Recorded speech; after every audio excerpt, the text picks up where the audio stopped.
What did it felt like? 40,000 years ago, someone pressed their hand on the cold wall of a cave. What went through their mind? Was it pride, joy, fear? Did they even think at all? Did they leave these marks to scream against the pain of vanishing, to defy the slow erasure of time that takes everything and everyone? Or it was just instinct, hand, stone, red ochre, done. 40,000 years. That's how long the walls of El Castillo cave have been waiting. They outlasted everything. Long before our towers of steel and glass, before neon signs screamed for attention and art with rules and critics, these walls were here. A handprint here, a circle there, smudge of red ochre whispering through time. And now, we, the audience, researchers, painters, art historians, now we stare at it like it's a riddle. We, with our rules, our politics, our fancy idea of identity and expression. We got all figured out, didn't we? What's right, what's wrong, what's art, and what isn't. I imagine those people making these symbols and marks. They didn't need a lecture about freedom or values. They lived it. They didn't ask permissions. They didn't follow trends. They just did it. Here's the real question. What a handprint from 40,000 years ago teaches us about the way we box in art today, about how we choke it with rules and meanings until it barely breathes. Maybe they can show us what art is supposed to be: wild, honest, free. A hand on the wall, nothing else. The El Castillo cave sits quietly, as if it's waiting for us to catch up with its age. On the hill overlooking the town of Puente Viesego in Cantabria, the cave is a shelter carved into the rock by nature. The cave of Castle, or Cueva de Castillo, is a quiet but significant site within the larger complex of caves that were a frequent refuge during the Upper Paleolithic. Positioned 190 meters above sea level, it became the center of life for its people, a place to call home. The other caves, smaller, more isolated, were only occasional places of retreat.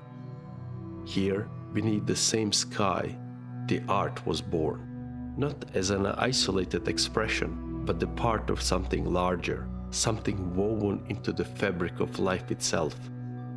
A simple yet profound attempt to mark one's existence, to leave something behind. In 1903, Hermilo Alcade del Rio found the cave. A teacher, an archaeologist. But more than that, he was a man with a hunger for the forgotten, for the buried, for the things that time tried to erase. The cave didn't make it easy.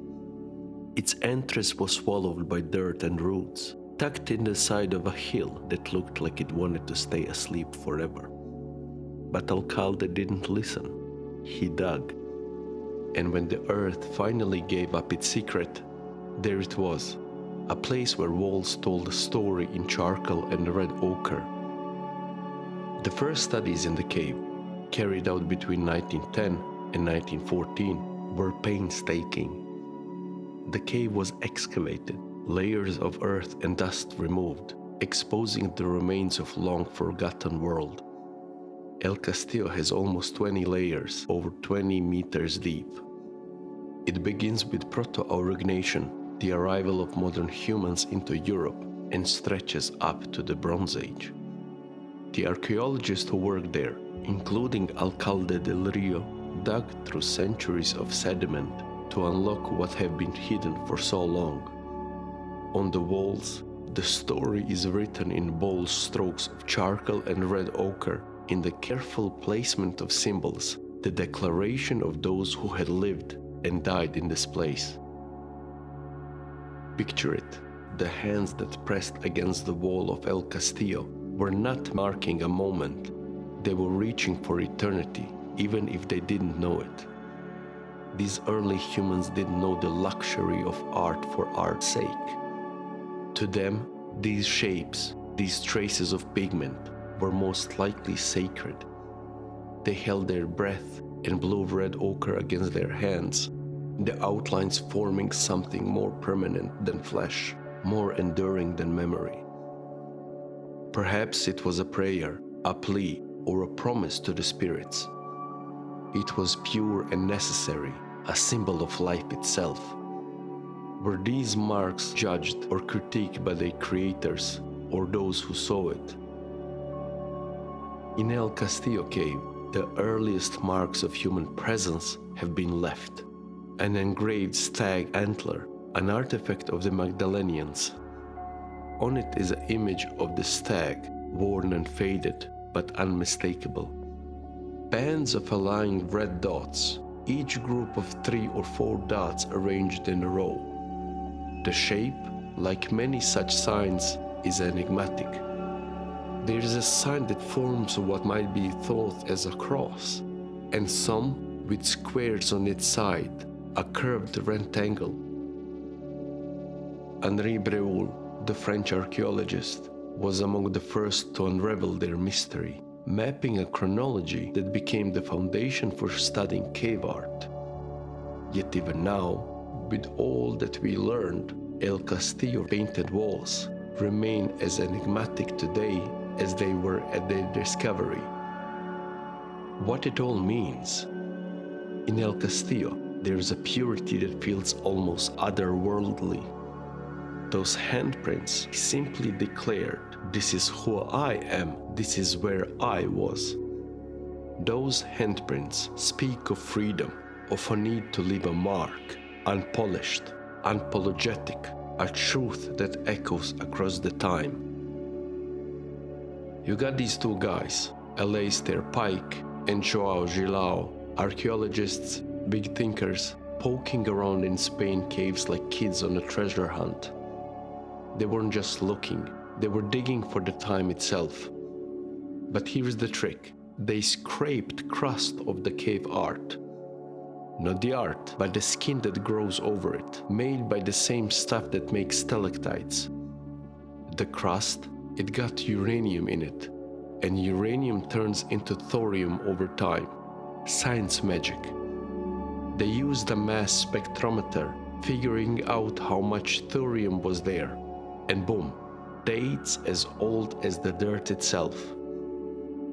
They tested 50 paintings from 11 caves.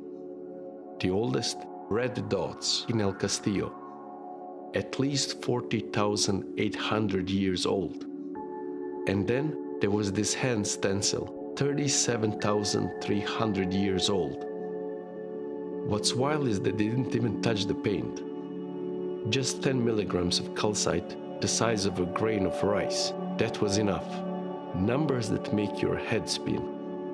And here's the kicker. Modern humans didn't show up in the Western Europe until about 41,500 years ago. So who made these marks? Neanderthals.